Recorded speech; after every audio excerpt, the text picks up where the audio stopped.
Bueno, familia, Dios les bendiga a todos. Gracias por conectarse nuevamente en nuestro estudio bíblico virtual del Evangelio de Juan. Hoy entonces vamos a continuar con el capítulo 2 de este Evangelio y vamos a seguir profundizando en los versículos 12 al 25. Ayer vimos hasta el versículo 18 y hoy vamos a ver la segunda parte de lo que es Jesús y la purificación del templo. Para poder, entonces, antes de iniciar, yo los invito a que hagamos una oración. Mi buen Dios, yo te quiero pedir que seas tú manifestándote y moviéndote en este lugar. Espíritu Santo de Dios, tú que eres el único que nos puedes revelar, el único que nos puedes enseñar, el único que nos puedes llevar a entender completamente y a cabalidad la palabra de Dios. Te pedimos, Espíritu Santo de Dios, que nos acompañes en el transcurso de este tiempo de estudio bíblico. Te queremos pedir que tú nos lleves a comprender cosas que antes no habíamos comprendido. Y no solamente entenderlas, sino podernos disponer a hacerlas, a aplicarlas en nuestro diario vivir. Y así ser un creyente que va creciendo, que se va desarrollando y va alcanzando esa estatura del varón perfecto que es Cristo Jesús. Quédate con nosotros en esta noche, en el nombre poderoso de Cristo Jesús. Amén. Amén, Amén. amén. Bueno, entonces para ubicarnos nuevamente en lo que vamos a estudiar en el día de hoy, yo quiero nuevamente realizar la lectura de este pasaje, que ustedes muy vistosamente desde ayer lo leyeron, pero hoy vamos a profundizar para volverlo a leer para ubicarnos, ¿cierto?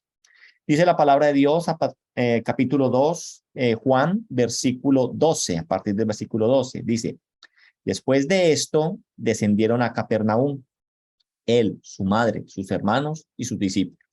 Y estuvieron allí no muchos días. Estaba cerca la Pascua de los judíos, y subió Jesús a Jerusalén, y halló en el templo a los que vendían bueyes, ovejas y palomas, y a los cambistas allí sentados. Y haciendo un azote de cuerdas, echó fuera del templo a todos y las ovejas y los bueyes, esparció las monedas de los cambistas, y volcó las mesas, y dijo a los que vendían palomas: Quitad esto de aquí, y no hagáis de la casa de mi padre casa de mercado. Entonces se acordaron sus discípulos que está escrito: el celo de tu casa me consume. Y los judíos respondieron y le dijeron: ¿qué señal nos muestra ya que haces esto? Respondiendo Jesús y les dijo: destruid este templo y en 3 días lo levantaré. Dijeron luego los judíos: en 46 años fue edificado este templo, y tú en 3 días lo levantarás. Mas él hablaba del templo de su cuerpo. Por tanto, cuando resucitó de entre los muertos, sus discípulos se acordaron que había dicho esto y creyeron la escritura y la palabra que Jesús había dicho. Estando en Jerusalén, en la fiesta de la Pascua, muchos creyeron en su nombre, viendo las señales que hacía. Pero Jesús mismo no se fiaba de ellos, porque conocía a todos y no tenía necesidad de que nadie le diese testimonio del hombre, pues él sabía lo que había en el hombre. Entonces, hoy vamos a empezar a hacer este estudio a partir del versículo 18. Y lo primero que nos dice aquí la palabra de Dios es que dice el versículo 18, y los judíos respondieron y les dijeron: ¿qué señal nos muestra ya que haces esto? Entonces, estos mercaderes que habían sido desplazados por Jesús, que había liberado todos esos animales, había tirado las monedas, mejor dicho, había hecho y deshecho Jesús por el celo que él sentía por la casa de su padre. Estos cambistas o estos mercaderes estaban enfadados, y porque ellos habían pagado ya una cuota a los saduceos y a los fariseos del Sanedrín para conseguir entonces esta concesión y poder disfrutar de este puesto privilegiado dentro del templo para vender los animales y hacer el cambio para pagar lo que tenían que pagar los hombres mayores de 21 años. O sea que técnicamente sus derechos los tenían. Ellos tenían los derechos con respecto al poder estar allí. Entonces, ¿qué estaban diciendo ellos? Ellos le estaban diciendo, ¿qué señal nos muestra ya que haces todo esto? ¿Quién eres tú? ¿Acaso eres alguien mayor que los saduceos y a los fariseos del Sanedrín al cual nosotros les hemos pagado para que usted venga y nos saque y nos tumbe y nos dañe todo esto todo este negocio que tenemos aquí? Lo que ellos querían decir es, ya que te atreves a hacer esto, tú un desconocido hombre, porque no lo conocían, decía, ¿qué señal haces? O sea, en otras palabras, o sea, muéstranos la autoridad con la que estás actuando, porque tienes que mostrarnos una señal que muestre o demuestre que eres mayor que los fariseos y escribas y que las personas de allí del Sanedrín. El apóstol Pablo muy claramente dice en 1 Corintios 1:22, dice que así como los griegos buscaban la sabiduría, los judíos siempre estaban en busca de señales. Dice la palabra de Dios, 1 Corintios 1:22, porque los judíos piden señales y los griegos buscan sabiduría. Esto era lo que tal vez ya Pablo, a la hora de hacer su ministerio, él había encontrado en estos dos tipos de públicos. Los judíos siempre querían ver una señal para poder respaldar lo que se estaba diciendo o haciendo. Y los griegos siempre eran con palabras filosóficas y llenas y cargadas de sabiduría para poder entonces poder recibir lo que se les estaba diciendo o también mostrando. Sin duda alguna, entonces, este hombre tuvo algo especial. Jesús tuvo algo especial al expulsarlos del templo. Así que entonces, siguiendo el pensamiento judío, que era la forma normal de pensar de ellos, ya lo dijimos, que los griegos piden sabiduría y los judíos piden señales, a renglón seguido, entonces lo que ellos le piden es una prueba de autoridad, en torno muy posiblemente a una prueba de promesa mesiánica que muestre que es tal vez el único que puede estar por encima para hacer este tipo de cosas. Diciendo lo que ellos están pidiendo, danos algo visible, en otras nuevas, o sea, como en otras palabras es, danos algo visible que pruebe que tienes la autoridad para hacer lo que acabas de hacer. Los judíos tenían entonces esto en mente. El Cristo, para ser el Cristo, debe comprobar que lo es. ¿Y cómo lo va a comprobar que es el Mesías? Pues haciendo maravillas. Jesús, usted y yo sabemos que Jesús hizo muchas señales, hizo muchos milagros, pero nunca porque les demandara. Él nunca fue porque lo retaron que él hizo algo, pues él no tenía ninguna intención o no tenía la obligación de tener que validar la autoridad con la cual él estaba haciendo su ministerio. Familia, hagámonos una pregunta. Hagámonos una pregunta. Y la pregunta es lo siguiente. ¿Se sigue demandando hoy en día de señales visibles para creer? Porque lo que usted y yo estamos viendo en este versículo que estamos estudiando es que los judíos estaban pidiendo una señal para poder creer que Jesucristo tenía la autoridad para poderlo sacar de allí o que era el Mesías. Entonces, se sigue hoy demandando hoy en día señales visibles para poder creer. Y la verdad, la respuesta es triste. Muchos de nosotros, la respuesta a esto es sí. Muchas veces nosotros queremos ver. Muchas veces nosotros queremos sentir. Entonces, la fe de muchas personas hoy en día está basada en lo que es la percepción. Es decir, algo que toque sus sentidos. No vayamos muy lejos. Recordemos que no solamente en esta época, en la época de Jesús, ya lo vemos aquí en este ejemplo, pero también lo vimos con alguien muy cercano a él. Recordemos el ejemplo de Tomás, porque Tomás dijo que para poder creer, él tenía que ver y tocar. Si usted y yo vamos a la palabra de Dios, a Juan 20, el versículo 24 y 25 nos habla de Tomás y dice, pero Tomás, uno de los 12, llamado Dídimo, no estaba con ellos cuando Jesús vino. Le dijeron pues los otros discípulos, al Señor hemos visto.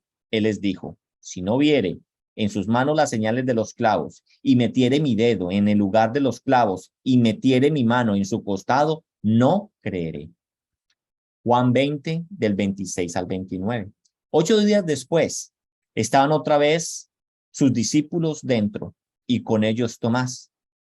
Llegó Jesús, estando las puertas cerradas, y se puso en medio y les dijo, paz a vosotros. Luego dijo a Tomás, pon aquí tu dedo y mira mis manos, y acerca tu mano y métela en mi costado. Y no seas incrédulo, sino creyente. Entonces Tomás respondió y le dijo, Señor mío y Dios mío. Jesús le dijo, porque me has visto, Tomás, creíste. Bienaventurado los que no vieron y creyeron. Así que entonces, aquí nosotros podemos ver que muchas veces los creyentes, los seguidores del Señor, a veces queremos ver una señal visible para poder creer. La fe que se fundamenta en lo emocional está destinada a morir por las situaciones que van llegando a la vida. Porque es como la semilla cuando habla de la parábola del sembrador, la semilla que cayó dentro de las rocas, que salió, que empezó a germinar, pero que salió el sol y la quemó. Una fe emocional es una fe que está destinada a morir, porque la vida vamos a tener altos y vamos a tener bajos. Ayer veíamos que Pablo decía, sé vivir en la abundancia y sé vivir en la escasez. Sí, es muy fácil tener una fe emocional mientras vivamos en la abundancia, pero qué difícil es tener una fe emocional cuando vivimos en la escasez. Hasta ahí nos llega. Por eso, nuestra fe no puede estar basada en algo emocional, porque llegarán las situaciones, las diferentes situaciones de la vida, y ahí es donde entonces nuestra fe empezará a flaquear. Ahora entonces, sigamos. Ahora, esta es la señal que el Señor les dijo que Él les iba a dar. Versículo 19. Respondiendo Jesús, les dijo, destruid este templo y en 3 días lo levantaré. Dijeron luego los judíos, 46 años fue edificado este templo y tú en 3 días lo levantarás. El entendimiento de los judíos y de los discípulos del Señor que estaban ahí con ellos, estaban pensando que el Señor estaba hablando, era del templo donde ellos estaban parados. Era lo más lógico, pues era lo que estaban viendo, era por lo cual el Señor estaba tratando de limpiar. Pero miremos algunos datos unos datos importantes acerca del templo, donde estaba sucediendo esta escena. El templo de Jerusalén, y esto es más de historia, el templo de Jerusalén fue empezado a construir por el rey Salomón en el año 966. Y dice que después de 7 años fue terminada esta obra. ¿Qué era entonces para ellos este templo que se construyó allí en la época de Salomón? El templo era una representación física del tabernáculo que Dios había mandado a construir a Moisés. Entonces, este tabernáculo y este nuevo templo que estaba haciendo Salomón constaba de 3 partes: el atrio, el lugar santo y el lugar santísimo. El atrio era donde podían entrar las personas, ¿cierto? Hasta donde podían entrar las personas. Para el lugar santo y el lugar santísimo ya no podían entrar las personas, solamente los que trabajan en el templo, y al lugar santísimo solamente el sacerdote, el sumo sacerdote. Entonces, el templo tenía estas mismas partes en las cuales también fue era construido el tabernáculo. El tabernáculo entonces estuvo en la época de Moisés, hasta la época de David, pero después se hace un templo, una morada para Dios, lo dijo David. Entonces se construye, por decirlo así, un tabernáculo construido de una forma magnífica y suntuosa, que era el templo de el templo del Señor, que era el templo que hizo Salomón. Pero este templo del cual les acabo de narrar no es el templo del cual está hablando esta parte de la Biblia de Juan 2. O sea, geográficamente es el mismo, pero este templo de Salomón fue destruido completamente por los babilónicos en el año 586 antes de Cristo. Recordemos que el pueblo, por duro corazón, por no obedecer, fueron cautivos por los babilónicos y estuvieron 70 años en el exilio. Solamente después de 70 años de estar en el exilio, empiezan a volver a la tierra, a Jerusalén, con una premisa, y la premisa era reconstruir el templo. ¿Sí? Reconstruir el templo. Pero de una forma lenta estaba pasando esto. Ellos se vinieron a hacer eso, pero si usted y yo vamos a Ageo 1:4, en Ageo 1:4 nos dicen que ellos vinieron con esa premisa, pero mire lo que les dice el Señor en Ageo 1:4. Dice, es para vosotros tiempo, para vosotros de avistar vuestras casas apresonadas y esta casa está desierta.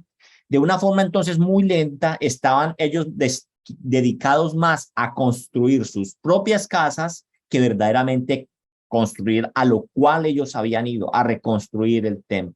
Esto entonces también lo que estaba mostrando era el estado espiritual en el que se hallaba el pueblo. Dios entonces no era su prioridad, sus casas, sus cosas eran su prioridad. Nada tan diferente, algo muy parecido, perdón, a lo que hoy por hoy nosotros estamos viviendo. Corriendo detrás de las cosas del mundo y dejando a Dios aparte.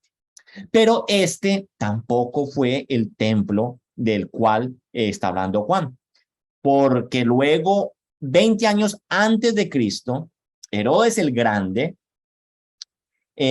para agradar al pueblo judío, realiza una obra monumental y le hace, como decirlo así, una remodelación a este templo que habían hecho después de venir del cautiverio, y le hace un templo grandísimo, un nuevo templo, y ese nuevo templo se conoce como el templo de Herodes. Cuando uno va a Israel, le cuentan a uno esta historia.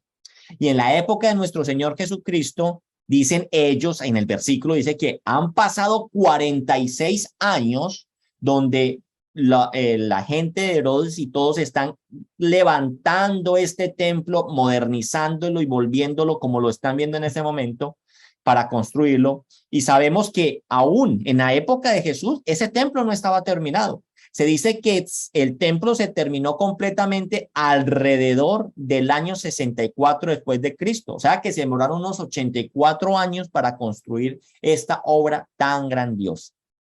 Hoy en día, después llega en el año 70 los romanos y destruyen todo, sí, nuevamente. Y hoy en día lo único que nosotros podemos ver o reconocer de este majestuoso templo es el Muro de los Lamentos, que es lo único que queda de este templo. De allí que el Señor dijera, miren, la señal que les voy a dar es esta, destruir este templo y en 3 días lo levantaré.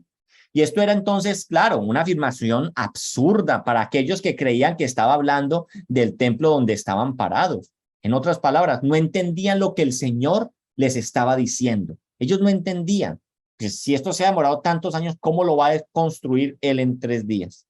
Y lo que pasa era, dije, en otras palabras, no estaban entendiendo las palabras que les estaba diciendo Jesús. Y el no entender las palabras de Jesús no era algo exclusivo de esa época. Hoy en día muchas personas toman la palabra de Dios, las escrituras, y hacen de ellas como quieren. Sacan los textos de su contexto original solo para beneficio propio o muchas veces también por ignorancia bíblica, por falta de conocimiento de la palabra de Dios. Por eso el apóstol Juan, en el versículo siguiente, en el versículo 21, nos dice, mas él hablaba del templo de su cuerpo. Sí, pero ellos no entendían que él estaba hablando era de ese templo. El templo, entonces, lo dijimos anteriormente y quiero que nos quede muy claro para los que escriben, ¿cierto? El templo representaba la manera de acercarse a Dios, de llegar a la presencia de Dios, y era la presencia de Dios en medio del pueblo. Recordemos el tabernáculo de Moisés. Era en el tabernáculo donde Moisés hablaba cara a cara con Dios. Entonces, era una manera de acercarse a Dios. Era una manera de llegar a la presencia de Dios cuando llegaban al tabernáculo. Y recordemos que el tabernáculo estaba en la mitad, en el centro, ¿cierto? Y las diferentes tribus de Israel acampaban alrededor del tabernáculo. Entonces, por eso dice que era la presencia de Dios en medio del pueblo.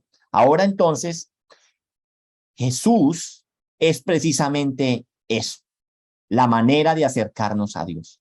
Jesús, no hay otra forma de nosotros acercarnos, no hay otra forma de nosotros llegar a la presencia de Dios y no hay otra forma de que la presencia de Dios esté en medio de nosotros. No hay otra forma, no hay un edificio, no es un lugar, no es una institución, no es un pastor, es Jesucristo. Jesucristo es el que nos permite acercarnos a Dios. Jesucristo es el que nos lleva a la presencia de Dios y Jesucristo es el que habita en medio de su pueblo, en medio de aquellos que creemos en él. Lo hemos dicho y lo vamos a repetir. Primera de Timoteo 2:5, porque hay un solo Dios y un solo mediador entre Dios y los hombres, Jesucristo hombre. Esto entonces refuerza de que no es un lugar, no era el templo, es Jesucristo hoy por hoy.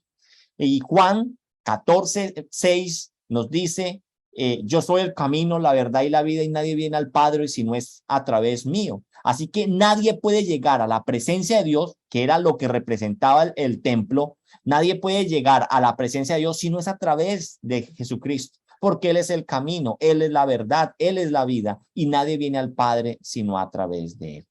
Si usted y yo vamos a Hebreos 10, del 19 al 20, dice, así que hermanos, teniendo libertad para entrar en el lugar santísimo por la sangre de Jesucristo, por el camino nuevo y vivo que Él nos abrió a través del velo que es el de su carne. Jesús es Dios en medio de su pueblo y lo vimos en Juan 1:14, cuando la palabra de Dios dice, y el verbo fue hecho carne y habitó entre nosotros. Ese habitó entre nosotros es, y el verbo fue hecho carne y puso su tabernáculo en medio de nosotros. Así que entonces debemos de entender que ya no es un templo, ya no es un lugar, no es una ciudad, no es Jerusalén, es Cristo Jesús. Y solamente a través de Cristo Jesús nos podemos acercar a Dios, podemos llegar a la presencia de Dios y podemos disfrutar de la presencia de Dios en medio de nosotros. ¿Bien hasta ahí? Vamos ahora entonces. Gracias.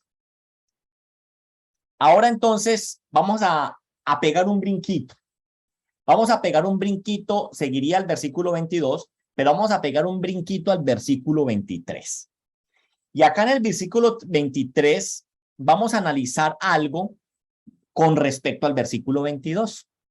Porque lo que hace Juan en estos últimos 4 versículos del capítulo 2 es que él nos hace un contraste de 2 tipos de fe en torno al Señor Jesucristo. Y lo vamos a mirar, que de pronto cuando lo leímos no lo entendíamos, pero vamos, porque para eso son estos cursos, para que desmenucemos y podamos extraer al máximo lo que el Señor nos está enseñando.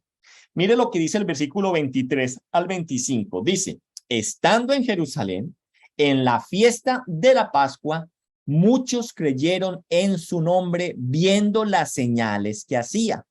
Pero Jesús mismo no se fiaba de ellos porque conocía a todos y no tenía necesidad de que nadie le diese testimonio del hombre, pues él sabía lo que había en el hombre. Esto es Reina Valera. Si usted y yo nos vamos a la Nueva Versión Internacional, nos dice una palabra especialmente en el versículo 24, ¿cierto? Vamos a leer 23 y 24. Mientras estaba en Jerusalén, durante la fiesta de la Pascua, muchos creyeron en su nombre al ver las señales que hacía. 23. 24. En cambio, Jesús No les creía porque los conocía a todos. Aquí entonces hay que hablar de el tipo de fe. Y hay un tipo de fe que en griego es pistis, que es una fe, hay un tipo de fe que es un tipo de fe vacía, un tipo de fe que es falsa, un tipo de fe que es pasajera. Y es esta fe aquella que se soporta en lo emocional. Ojo, nuevamente estamos hablando de lo emocional. Nuestra vida espiritual no puede estar basada en emociones, tiene que estar basada en principio, en la roca fuerte que es Cristo Jesús. Dice entonces en lo que acabamos de leer, muchos creyeron en su nombre, muchos creyeron en su nombre. Muchas veces usted y yo creemos que muchos están creyendo en el nombre del Señor, pero el Señor lo que está diciendo aquí, lo que está diciendo, el Señor no se fía de muchos de esos creyentes que son con fe emocional. Porque hoy dirán, Señor, Señor, pero mañana dirán, crucifiquen. Así que entonces, en muchos creyeron en su nombre, nos dice la palabra de Dios. Y ojo que aquí voy a tocar algo algo que ha sido un error que muchas veces hemos cometido, y yo me incluyo, pero al estudiar la palabra de Dios nos damos cuenta y hay que entonces enderezar el camino de las cosas equivocadas que de pronto hemos hecho. Por ejemplo, nosotros muchas veces hemos manejado la llamada oración de fe y muchas veces se cree que por repetir esa oración ya es la persona un nuevo creyente y la persona es salva. Muchas veces se le decía a la persona, se le decía, repite esta oración y serás salvo porque en la palabra de Dios dice en Romanos 10:9, si confesares con tu boca que Jesús es el Señor y creyeres en tu corazón que Dios le levantó entre los muertos, serás salvo. Sí, pero hoy, nosotros entendiendo bien la palabra de Dios, hoy en día podemos decir que esto es algo vacío. Para ser un verdadero creyente, para ser un verdadero seguidor de Jesucristo, debe haber un arrepentimiento verdadero de nuestras malas conductas. Debe haber una verdadera fe y un caminar sincero con el Señor. Tal vez, entonces, nosotros tenemos que saber que lo que hay que llevar a la persona es que conozca la palabra de Dios y que la palabra de Dios, con la ayuda del Espíritu Santo de Dios, entonces lo lleve a ser transformado y cambiado y pueda entonces ser un verdadero creyente con una verdadera fe y con un caminar sincero delante del Señor. Así que tal vez muchos se acercaron a Jesús. ¿Qué era lo que estaba pasando? Muchos se acercaron a Jesús y le decían, creemos en ti por las señales que estaban viendo, dicen los versículos. Pero Jesús no creía en ellos. Jesús no creía en ellos porque Jesús, ¿por qué? Porque Jesús, ¿qué? Porque Jesús es Dios. Y él conoce a cada persona, conoce los corazones del individuo y él sabe bien quiénes son sus ovejas y quiénes no lo son. El Señor sabe quién tiene una fe emocionalista, que muchas veces hoy pueden decir creemos en ti, pero muchos de aquellos que dijeron creemos en ti por las señales que hacemos basados en una fe emocional, 3 años después estaban en la turba gritando crucifíquele, crucifíquele, crucifíquele. No era el Cristo que esperábamos, dejó de hacer maravillas, ¿sí? Y eso lo vemos entonces nosotros en la semana de pasión. Aún llegando el sábado, el primer domingo, que fue el domingo de Ramos, lo recibieron como un rey. Y muchos de los que lo recibieron, a los 8 días estaban gritando, a los pocos días estaban gritando, crucifíquelo, crucifíquelo. Hoy en día, entonces, hay muchos que creen en su nombre, pero Jesús no cree en ellos. O mejor, como dice este versículo, no se fía de ellos, como lo dice aquí este versículo que estamos estudiando. Hoy en día, la fe de muchos se soporta en lo emocional, y esto es una fe falsa. Una fe que está soportada en lo emocional, que es donde, por ejemplo, las iglesias hoy por hoy anuncian la venida del ungido de moda. Predican lo que la gente quiere escuchar y no lo que debe escuchar. Muchas veces predicamos lo que tal vez el mundo está imponiendo o que está de moda con el fin de poder ganar más adeptos y se nos se nos pierde de vista que el verdadero llamado es a predicar fielmente la palabra de Dios. Hoy por hoy hay fe emocional donde lo llamativo dentro de las iglesias es el espectacular grupo de alabanza. Y por eso vemos personas que van a la iglesia no a escuchar la palabra de Dios, ni el mensaje de Dios, sino que van, ¿qué? No lo llamemos una alabanza, llamémoslo, van a un concierto. Y eso no es correcto. Tenemos que escuchar. Nuestra fe, nuestra hambre y nuestra sed tiene que ser por la palabra de Dios.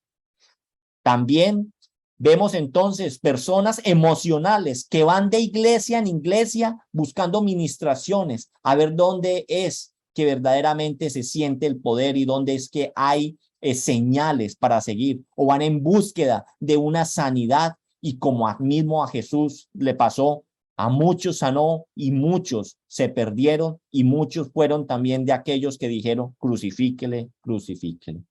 Así que todo, exclusivamente todo lo que toque la emoción de alguien, todo lo que toque la emoción de alguien, porque sobre eso se mantiene la fe de muchos. Por eso cuando llegan las tormentas de la vida, lo dije anteriormente, ese creemos en tu nombre entra en gran cuestionamiento. Y eso nos pasa en la iglesia. Yo lo que estoy hablando, no lo estoy hablando así porque alguien me dijo. Nosotros hemos visto en la iglesia gente con una fe que uno dice, qué bonita fe, como están de comprometidos, pero llega la prueba. Y cuando llega la prueba, ese creemos en tu nombre se vuelve en un gran cuestionamiento.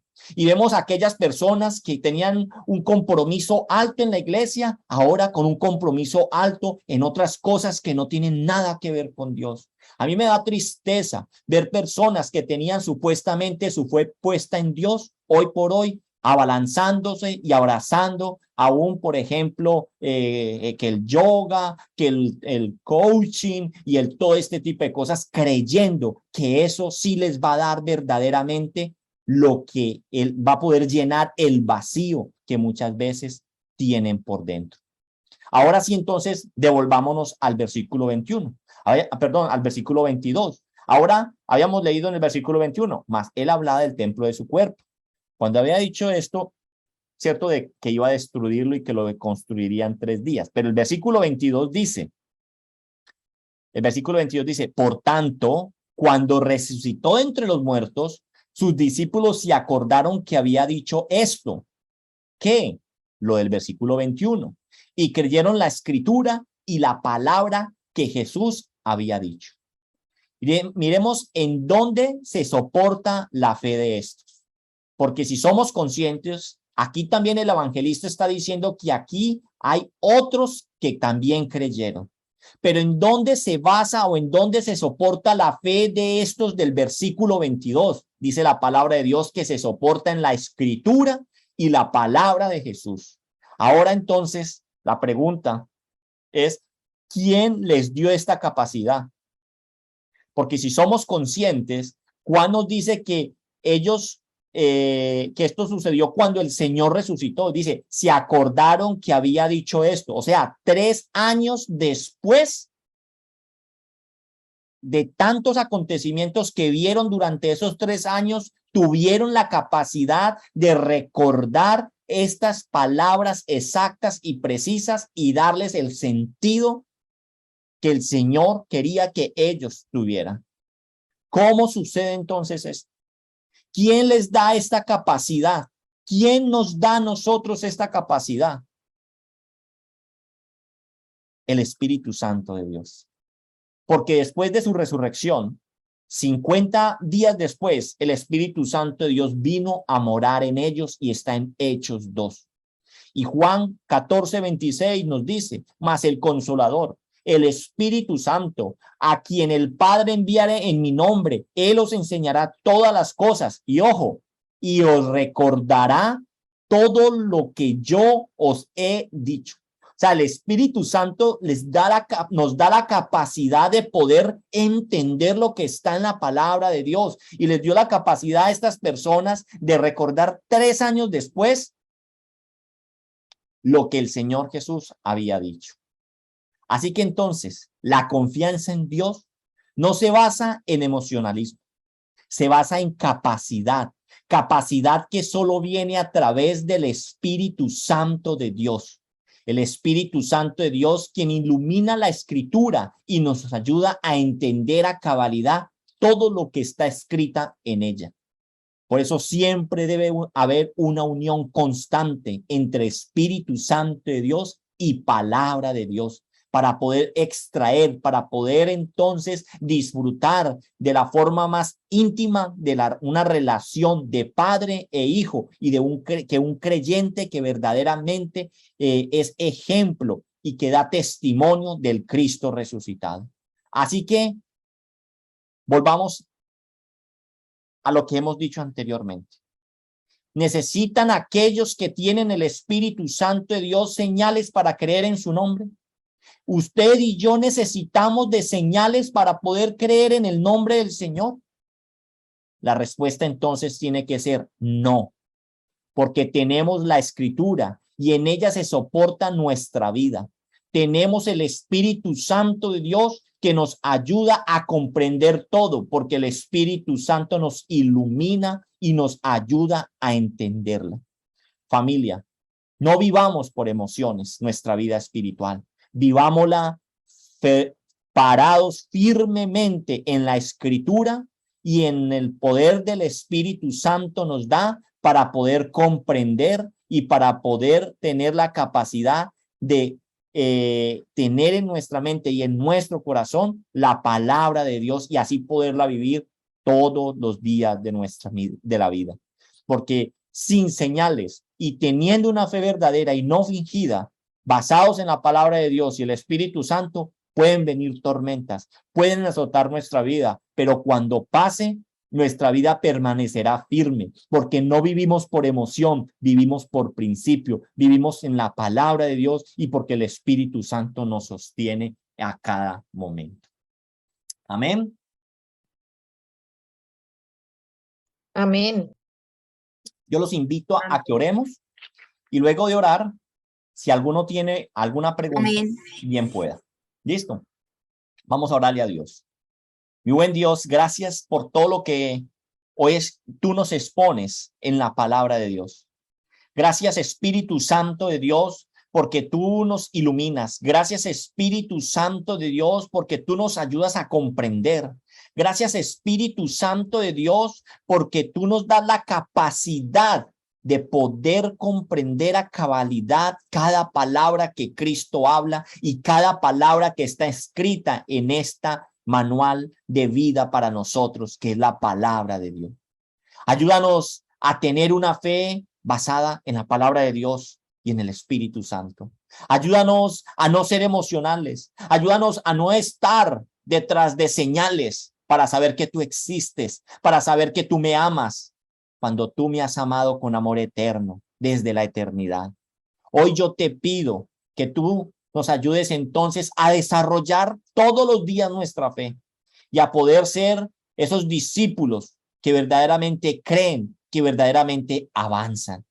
Hoy yo te pido, Espíritu Santo de Dios, que nos sigas acompañando, que tú les permitas a estas personas tener cada uno de lo que estamos estudiando y poderlo bajar a su corazón y poderlo colocar en práctica, porque tú lo que quieres no es hablar y de pronto no ser hacedores de la palabra.